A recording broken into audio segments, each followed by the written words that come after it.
Hey, welcome to Worship Tutorials. Thank you so much for checking out our pads patches for Line 6 hardware. This one is available for Helix. For Helix, it's a pads plus acoustic guitar. I think it's titled ACG plus pads.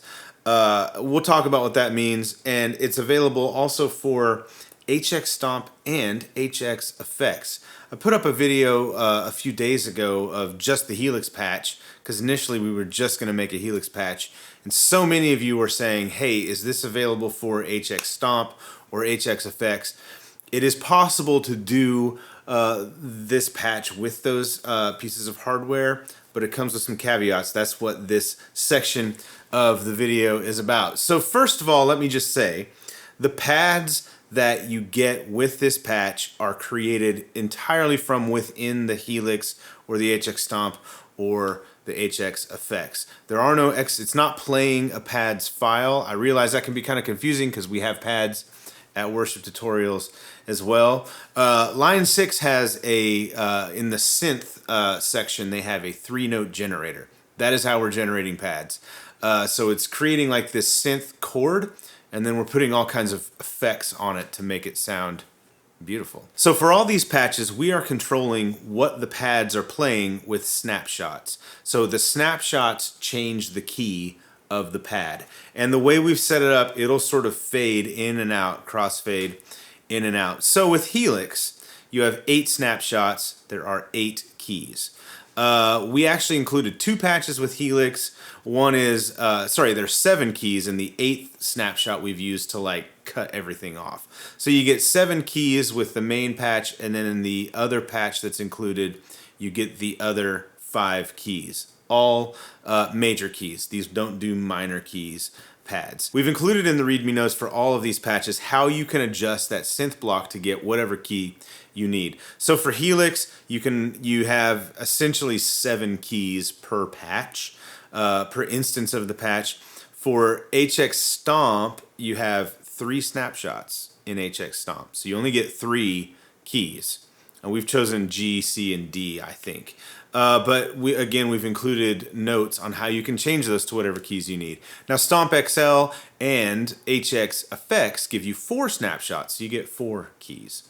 So it's limited on the Stomp and the HX Effects in that you can only have a limited number of keys per patch. The other big limitation for Stomp and for HX Effects, and this is important, is it does not process your guitar. It's not meant to.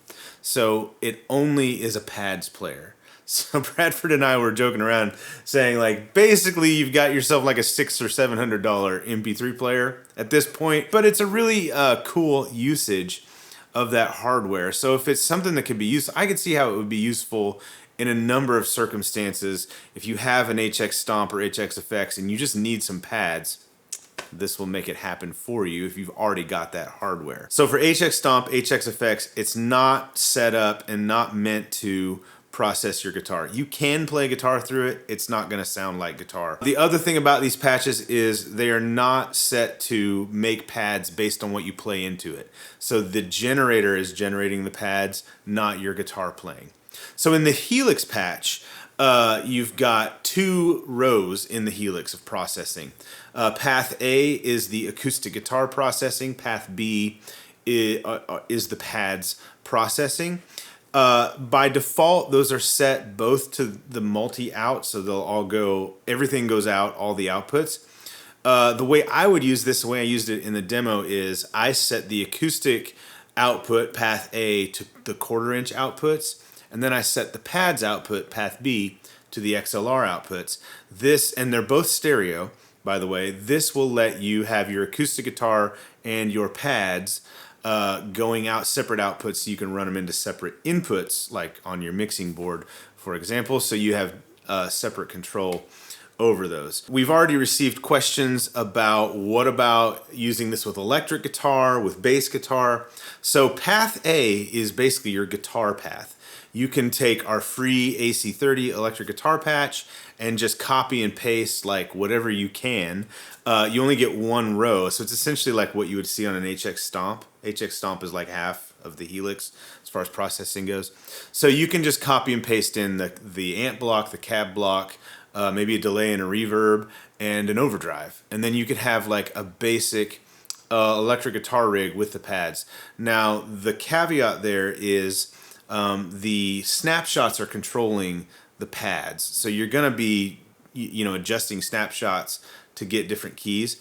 If you have different effects turned on and off in those snapshots, it will also adjust, you know, it will change what your guitar processing is doing as well. So you have to think ahead about what is turned on and off inside those snapshots. That makes electric guitar a little trickier than acoustic, because acoustic, a lot of times acoustic players, they don't, you know, turn effects on and off a lot. Maybe you have a compressor and a reverb on, that's what I would use, and maybe an EQ, and so those are on for every single snapshot. So electric guitar, it gets a little bit tricky, but you can certainly swap in whatever you want in Path A to process your guitar. I think that about covers it. If you have any questions about this patch, please leave a comment in this video. If you purchase the patch and for whatever hardware you're using and you run into any issues, send an email to support@worshiptutorials.com. Make sure that you update your hardware and update your update HX Edit. If you try to import this patch and you see an error that says contains unrecognized models, that means HX Edit is not updated and you need to update HX Edit. Or it could be that your hardware is not updated as well, but usually people see that, they update the hardware and they don't update HX Edit, try and pull a patch in, get the error, and it's kind of confusing. So thank you so much for watching. Subscribe to the channel if you have not already. Links below to get this patch for your Line 6 hardware. See you in the next one. Bye-bye.